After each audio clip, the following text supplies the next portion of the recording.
Gran Tavola.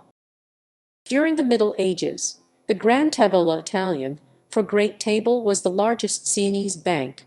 It was one of the most powerful banks in Europe from 1255 to 1298.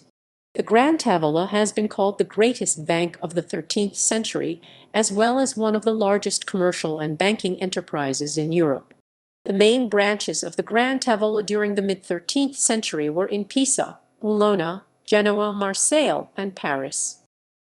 Rise. The Gran Tavola has its roots in the societies of the Bonsignori, which began activity in the 1240s with the participation of the Malavolti. The Gran Tavola was founded by Orlando Bonsignori in 1255 and in the 1260s became the exclusive depository general of the incomes of the Papal States.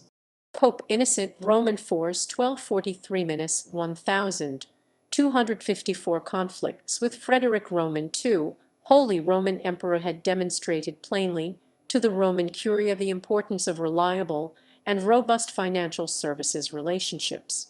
The first so designated papal depository was the Piccolomini firm headed by Angeliero Salatico circa 1233 under Pope Gregory Roman IX. The Gran Tavola filled this role between 1250 and 1270. The slightly larger Rixardi Bank of Lucca was also intimately involved in church finances. During the reign of Pope Clement Roman IV, the bank became responsible for the collection of all the ecclesiastical tithes for the Holy Land. Under Pope Urban Roman IV 1265–68, all pontifical taxes were collected by the Gran Tavola. After the 1260s, Popes Nicholas Roman III, Honorius Roman IV, and Nicholas Roman IV continued to use Sienese banks for a small amount of transactions. The bank also supported Charles of Anjou in his conquest of the Kingdom of Sicily. Through a network of virtual banking syndicates, the bank secured a loan of 200,000 livres tournois for the Angevin monarch.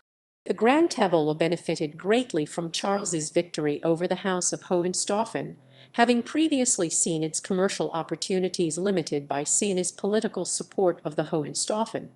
The Gran Tavola was at the center of financial operations in both Genoa and Tuscany. Guglielmo Leccacorvo served as the bank's representative in Genoa. Bonsignori made his institution one of the most influential in Western Europe by expanding its reach into Catalonia, France, and England. Decline and failure. The bank declined after the death of Bonsignori in 1273 and went bankrupt in 1298. The formality of bankruptcy may not have occurred until several years after 1298. The coup de grace for the Gran Tavola was the crunch caused by the confiscation of Sienese assets by Philip Roman IV of France as a result of debts he claimed to have been owed by the Bonsignori and the loss of papal business under Pope Boni.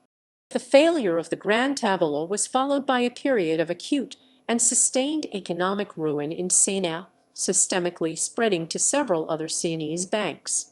By 1320, Siena's international position had contracted almost entirely, following the additional failure of the Ptolemaic Bank in 1313 and the decline of the Champagne fairs, whose commercial activities were umbilically linked to Siena.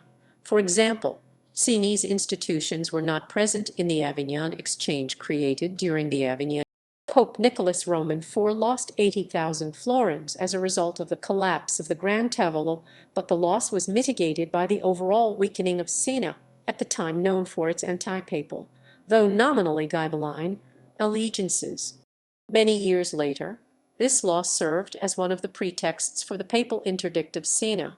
Furthermore, the failure of the Gran Tavola led to the rapid rise of Florentine banking institutions.